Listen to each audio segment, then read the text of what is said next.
tuloy-tuloy po ang paghahanda, ha? Akala nyo ay, kasi kahapon, medyo... Akala nyo, lumalamig kami, ha? Ang dami yung topic na tinalakay, Yun na nga, oo. Ako naman, ang ginawa ko, inaayos ko yung mga paghahanda. Kala ko naghasa ka ng labahan, no? Hindi naman. Parang may hahalasin lang, no, ha?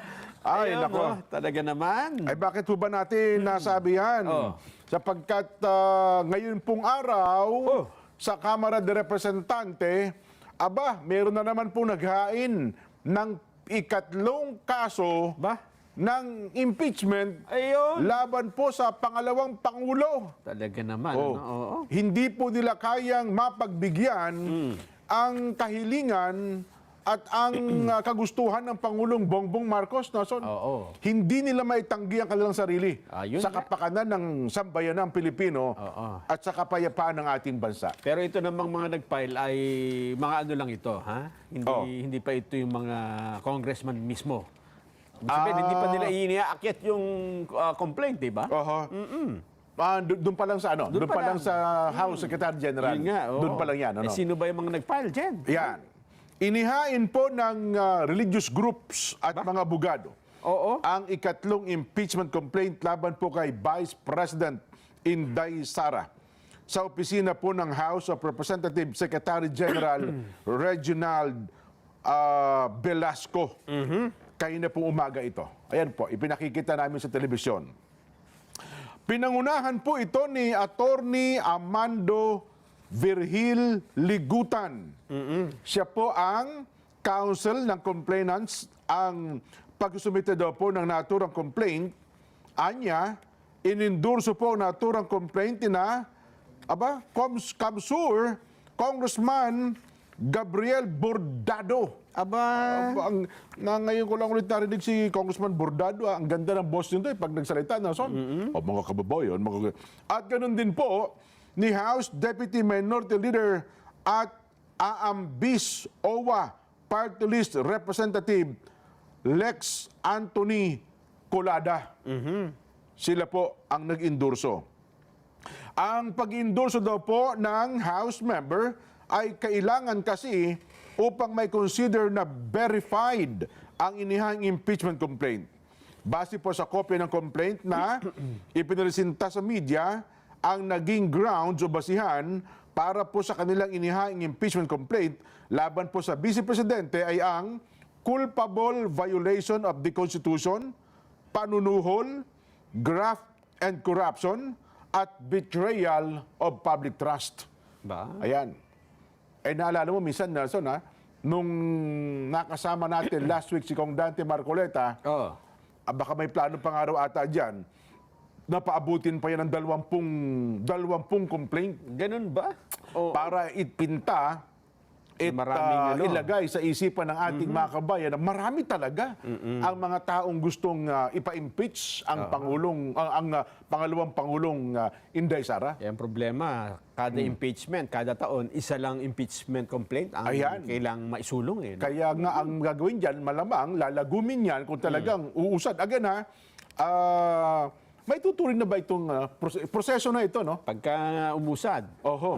Kasi ang nagtanong din ako sa ilang kakilate mga abogado.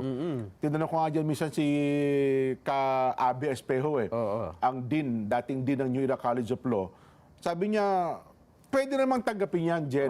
Pero kailan po magsisimula ang day one? Pagka tinanggap. Di ba, pagtanggap, kailan sabi niya, hindi, pagka magsisimula, ayaw ko lang, ipakitama kami, nung ating mga kaibigan, baka may mga abogado na nanonood ngayon, magsisimula lang kanyan, day one yan, kapag na-endorso na, doon sa Justice Committee. Pagka tinanggap na nung committee, na-record na doon. At nasa kanila ng kamay. Kasi akala natin nung nakaraan, pagpasok sa Secretary General, akala natin day one na yun. Hindi pa pala yun. Pero bahagi ito ng proseso. Hindi naman ito gagawin kung hindi ito bahagi ng proseso. So kailangan talagang tanggapin. Sabi nga ng mga mababatas, at saka narinig ko rin ang paliwanag ni Ginoong Reginald Velasco, hindi naman po namin pwedeng hindi tanggapin yan. Hindi naman pwedeng tanggihan namin yan kasi may nag-file. May nag-file. At saka trabaho naman po talaga namin yan. Pero para yan po ay pausarin, o gumalaw, It's another question. yan ha? ang, Oo. yan ang isasunod na tanong natin Oo, dyan. ang katanungan dyan ay, susundin kaya? Oh. Andyan na, tatlo na di ba? Ayan, yan. Oh. Pero susundin kaya ng mga mambabatas ang payo sa kanila ng Pangulong Bongbong Marcos? Ayun. Di ba? Kasi ngayon lang ako sa mga naunang pumirma yata puro party list group. Nauna makabayan, di ba? Oo. Ngayon, si Congressman Bordado ng Kamsur at saka isang party list din ang BIS OWA. O yan. At Ang nag-file, ang Matatanda mo, nag-endorso. nagkaroon pa ng signature campaign dyan, ha? Yun na nga, may Diba? mga gumapang. May Oo. mga gumapang. Kaya lang, mukhang campaign lang, pero walang signature na nakuha. Kasi nakikiramdam din yung mga mababatas. Tinanong daw nila, sino na ba pumirma? Oo. Kami na po pumirma. Oh, Bukod sino? sa inyo. Bukod sa inyo, meron pa Kami bang... pa. Ay, kami pa lang po. Sige, hintay-hintay muna ako. Lipat daw sa isang opisina. Sir, ito na po yun. May pumirma na ba? Meron na po. Sino? Kami po lang po. Yung ibang wala pa po, naghintay pa. Sige, lipat ka muna sa iba. Dok. Para maging malinaw dyan. Oo. Kung ang presidente ba ng Pilipinas ang tatanungin, ha? Yung kapapay lang. Oh, Ano bang tingin niya dyan sa mga naipile na yan? Ha? mga grupo ng abogado, tsaka Oo. yung... Yung impeachment. Oo. Pangatlo na eh. yan. Tingnan nga natin. Mahal na Pangulo, sa tingin nyo, ano ba yung impeachment complaint na yan? Yung mga pinapile ngayon? Oh. Pang ano ba yan sa buhay natin?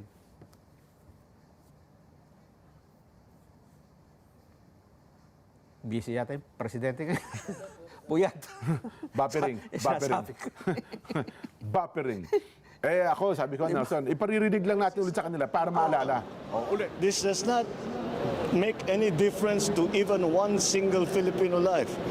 So why waste time on this?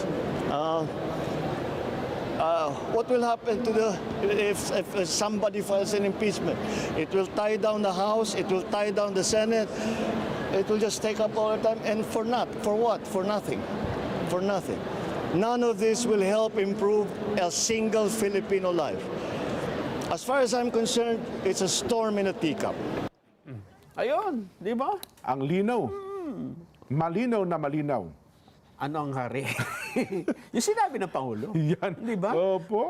Ang sabi ng Pangulo, wala ito, walang kwentang bagay yan. Di Oo. ba? Ako, bilang isang mamamayang Pilipino, naniniwala ako dyan sa sinabi ng Pangulo na yan. Ay, totoo. Kasi nakikita niya ang higit na nakararami kumpara sa atin. At ano yung ikakaganda at para sa mas higit na nakararaming Pilipino. Ay, totoo naman. Oo. Kaya nga yung budget, national budget, hindi pa niya pinirmahan eh. Ba? Kasi tinitingnan din niya kung Oo. ito ba ay meron nga bang mga aspeto dito na mukhang hindi maganda. Tinitimbang-timbang niya. Tinitimbang. Sa ibang departamento, tinimbang niya, ngunit kulang. Yun nga. Sa ibang departamento naman, tinimbang, ngunit sobra-sobra. oo Labis-labis naman daw. Kaya nga. Oh. Kaya kami po ay sumang-ayon dyan sa pananaw na yan ng Pangulo. Kasi kami ay ang gusto namin, mga kababayan. At marahil, hindi kayo tututol sa gusto namin. Ang gusto namin ay mas maging mapayapa ang Pilipinas, Yan. di ba? Unahin ng kapayapaan. Mas mapakinabangan ng taong bayan, lalo na ng mga mahihirap, ang mga ginagawa ng mga mamabatas. Ayan. Ang sabi ng Pangulo kanina, para saan yung ginagawa natin? Oho. Gaganda ba ang buhay ng kahit isang Pilipino kapag ginawa pa natin yan? Well, baka yun ang pananaw ni Congressman Bordado. At saka itong si Congressman, ano pangalan nun? Congressman Lex Anthony Colado. Ayan. Kaya kung naunawaan nyo yung sinabi ng Pangulo, Oh. kasama kayo sa maghahanda na ito ay paboran, di ba? Oho. Parang suportahan natin ang Pangulo sa sinabi niya na yan dahil yan ang magbubunga ng mas higit na pagkakaisa. Ayun. Di ba? Si Congressman Bordado ba sa Kamsur itatakbo uli? Kasi Ay, hindi ko alam. kung yun ang pananaw ng Pangulo. At sabihin halika, di ba, ano ba ito? Minority group o majority? Hindi ko masyadong kilala Hindi ko yan, talaga eh. kasi, ang natatandaan Ang ko lang Bordado, yung pelikula ni... Fernando po Jr. si Bordado. Pero ito, kilala ko kasi, pag nagsalita ito, Nelson, talaga mapapalingon ka. Ganun ba? Parang ano ito, parang Matt Munro ang boss nito. Oo. Dapat Anong- kumanta na lang siya ng And Oh. now, The end is near. Yan ang- siguro, Jeff, maipakita natin. Oh, Gano'n na ba karami ang nagpahayag na tama yung sinabi ng Pangulo na yan? oh, Kasama kami sa maghahanda para yan ay una, ipanalangin na manatili ang kapayapaan ng bansa. okay. Pangalawa ay ipakita sa Pangulo na marami ang naniniwala sa kanyang sinabi na yon. Marami ang sumusuporta sa Marami. kanyang opinyon. Oo. Oo. Na yan pang-agaw lang na oras at Opo. walang kabuluhan sa bawat Pilipino. Oho. Eto, Jen, kumuha ko, kaya nawala ako kahapon. Ganon. Pinagtitingnan ko lahat kung alin na yung mga nakapaghahanda na ha? Yan. Kumpara, ang gusto natin sabihin ito, Pangulong Bongbong, ikumpara niyo po yung mga nagsusulong ng impeachment. Oo. At saka itong mga tao na ipakikita namin sa inyo na kasang-ayon po ng inyong opinion. Kasang-ayon. Kaya magpakatatag kayo, mahal na Pangulo, dahil marami po ang pabor dyan sa sinabi nyo na yan. Ha? Yan. Huwag kayong matitinig dyan sa paninindigan na yan. Sige nga. Pumunta ako ng Rizal dyan, nag-ikot-ikot ako. Oh. Ha? Ayan, tingnan mo, sa Rizal. Oh. Yan Kitang-kita. Yan Pililya. Pelilia. Oo. Kaya kita pa sabi niya, anak, mag-ingat ka doon, ha? Oo. Kung saan ka mapupunta. Dahan-dahan. Ayan. Ayan, Cardona. Nako. Magkakadikit lang yan Oh. Santamba ka. Cardona yan. Maliliit na dako pa lang yan, ha? Oh. Maya-maya, doon sa mas malalaki pa. Cardona, Talaga naman. Kabanatuan, Nueva Ecija. Oo. Aba. Isang sakay lang yan, mula Rizal Sumakay ako dyan Saan kayo dumaan? Aeroplano. Oh. Gataran. Oo. Katangraran pala, Katangraran. Yan.